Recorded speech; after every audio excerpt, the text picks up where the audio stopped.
ہم کریں گے ہر مظلوم کی حمایت۔ السلام علیکم، میں ہوں حرین فاطمہ اور آپ دیکھ رہے ہیں حمایتی نیوز HD چینل۔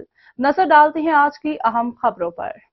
سانگھڑ چک 22 کے ذمہ دار ٹیپو سلطان ہمارا حساب نہیں دے رہا اور ہمارے حصے کا مبینہ اناج بھی ہڑپ کر گیا ہے۔ سانگھڑ بیورو چیف وقار بھٹی، سانگھڑ 2 سال سے ہم منتیں کر رہے ہیں مگر ہمیں انصاف نہیں مل رہا۔ نواب شہر، وہاب شہر اور مراد شہر اپنے مطالبات کے حق میں اپنے چھوٹے بچے لے کر پریس کلب سانگھڑ پہنچ گیا۔ سانگھڑ حق مانگنے پر ذمہ دار نے ہمیں زمین سے بھی بے دخل کر دیا ہے۔ بالا حکام نوٹس لے کر ہمیں انصاف دلوائیں۔ اسان جو پہرا 3 سالن جو فصل ہی کھایا ہاں تھیوں ساریوں اسان 10-12 لکھ جو ان کا پوکھی جو کڑک ٹوٹل کھڑیوں این موقع تے جڏहिं مارا پھوٹی جو ٹائم آयो ان بنی گئی جڏहिं کڑک بھی کھڑیوں ساریوں بھی کھڑیوں ہکڑو شیر کے ہاری جيڪو اسان ہی نہیں کرے ہاں اسان وٽ ان آيو کون نہیں کرے تا اسان اجازت کيو آ ته اسان سان ظلم آهي۔ تव्हां पाण केरु आहियो ऐं केरु खणी वियो आहे? टीपू सुल्तान खणी केरु वियो आहे? टीपू सुल्तान चक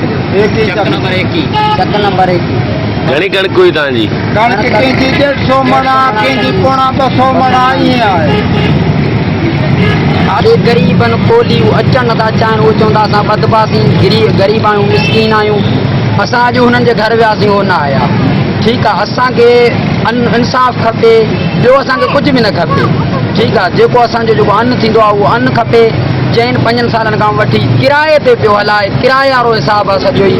ठीकु आहे, 10 ॾींहं जो माण्हू ॾींदो आहे ऐं जेॾीमहिल उहो अन्न ॾींदो आहे जेॾीमहिल पुछण वेंदा आहियूं त बाबा घणो रेट लिखियो अथई, कटींदो असांजो 2500-3000। पोइ हिते रेट कोन हुयो 2500-3000 रुपया, जेॾीमहिल ॾींदो हुयो त उहो 5000 रुपया असांखे लॻाईंदो हुयो। अॼुकल्ह बोरी जो रेट घणो हुयो 10,000 रुपया 12,000 रुपया। हुते असांखे बीणो हणंदो हुयो, वठंदो असांखो 4,000-3,000 जो हणंदो वरी उहो वधाए। ठीकु आहे, असांखे इंसाफ़ खपे, ॿियो कुझु न खपे। ठीकु आहे, असांजी इहा ई अपील आहे, इंसाफ़ खपे। उहो उते वेठो आहे जो चए थो ज़ोर लॻायो तव्हां कुझु बि करे सघो, मीडिया ॾिसां छा कंदी। असांखे इंसाफ़ खपे, ॿियो कुझु न खपे। भला कंदो मीडिया जा के इदारा अहिड़ा आहिनि असांजो इंसाफ़ कंदा। असां नंढड़ा ॿार खणी ज़लील थियण आया आहियूं, असां ज़लील थियण कोन आया आहियूं। असां मिसकीन आहियूं, मिसकीन माण्हू आहियूं। ठीकु आहे, असांजो कंहिंसां न झेड़ो आहे न झगड़ो आहे, असांखे इंसाफ़ खपे। असांखे 2020 खां करे असांजो हिसाबु कोन थियो आहे। हिन वटि 4500 रुपया रेट हुयो कणिक जो। 250 मण कणिक मुंहिंजी खणी वेही रहियो आहे। सारियूं हुयूं, खुटी हुई, सॼी खणी वेही रहियो आहे। असां वञूं था हक़ु घुरूं था, हक़ु ॾिए कोन थो। वञी हैदराबाद वेही रहियो आहे, चए थो जंहिंखे ज़मीदारनि खे जंहिंखे दाइणो अथव दायो वञे।